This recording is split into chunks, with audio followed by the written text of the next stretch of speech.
Channel filexrockstars ఎలా ఉన్నారు? బాగున్నారా? నేను కూడా చాలా చాలా బాగున్నాను. ఓకే, వీడియో అయితే స్టార్ట్ చేసేద్దాం.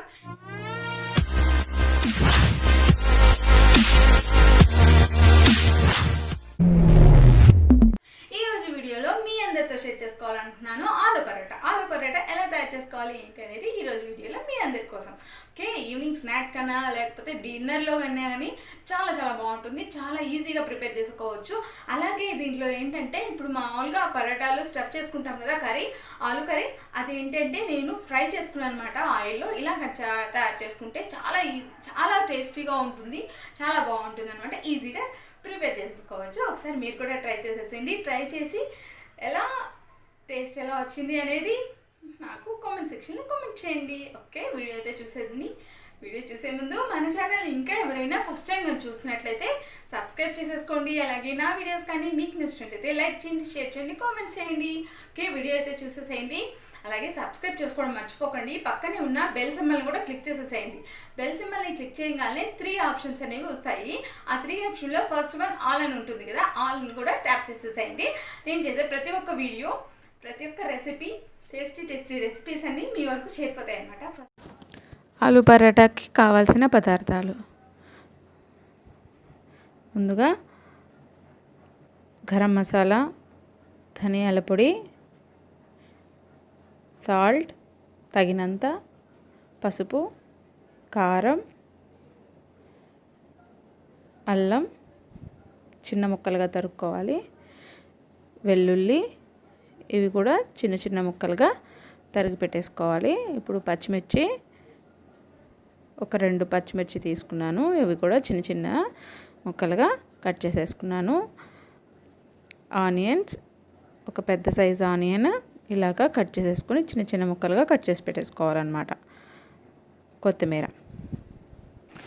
ఉడికించిన ఆలుని ఇలాగా మ్యాష్ చేసి పెట్టేసుకోవాలి. అలాగే పరోటాలకి పిండిని ఇలా కలిపేసి పక్కన పెట్టేసుకోవాలి. ఎంతలోగా మనం స్టఫింగ్ కోసము కర్రీని ప్రిపేర్ చేసేసుకుందాము. ఇప్పుడు ఒక ప్యాన్లో ఆయిల్ వేసేసుకొని అందులో ఆనియన్స్ అనేవి చిన్న చిన్న ముక్కలుగా కట్ చేసి పెట్టేసుకున్నాం కదా, ఈ ఆనియన్స్ బాగా ఫ్రై చేసుకోవాలన్నమాట.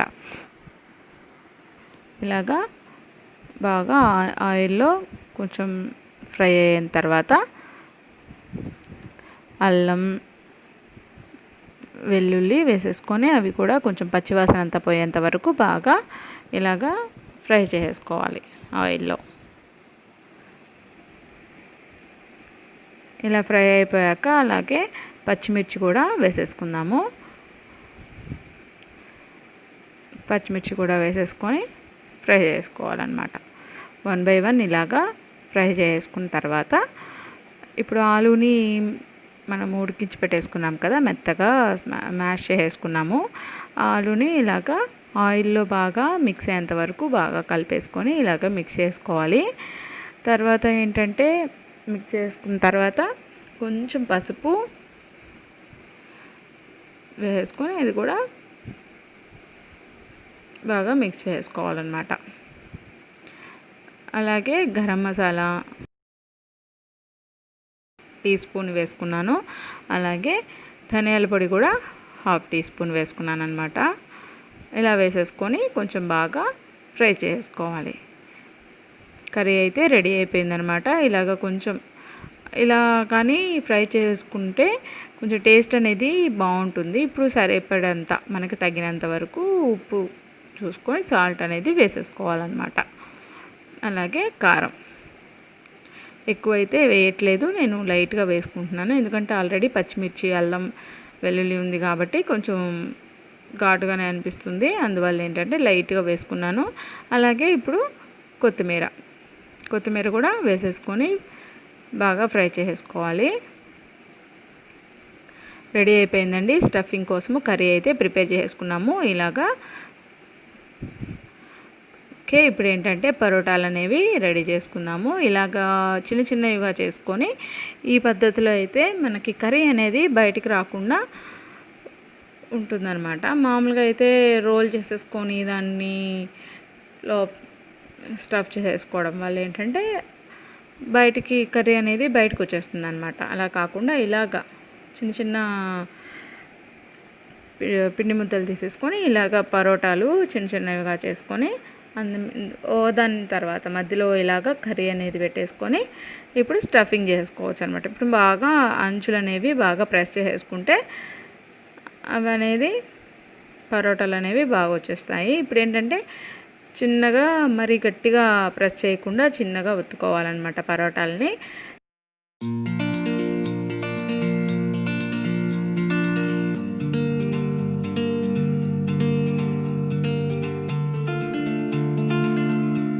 ఇప్పుడు పరోటాలు అనేవి కాల్ చేసుకుంటున్నాం అన్నమాట.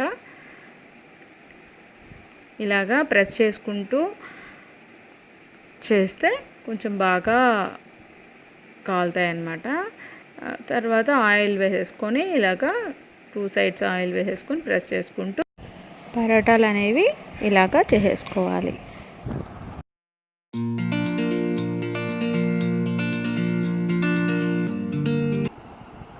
రెడీ అయిపోయాయండి ఆలూ పరోటాలు. చాలా టేస్టీ ఆలూ పరోటాలు ఈజీగా ప్రిపేర్ చేసుకోవచ్చు. కర్రీ అనేది బయటికి రాకుండా ఈజీగా ఈ మెథడ్లో అయితే మనము స్టఫింగ్ అనేది చాలా ఈజీగా చేసుకోవచ్చు. చాలా బాగుంటాయి, చాలా టేస్టీగా ఉంటాయి.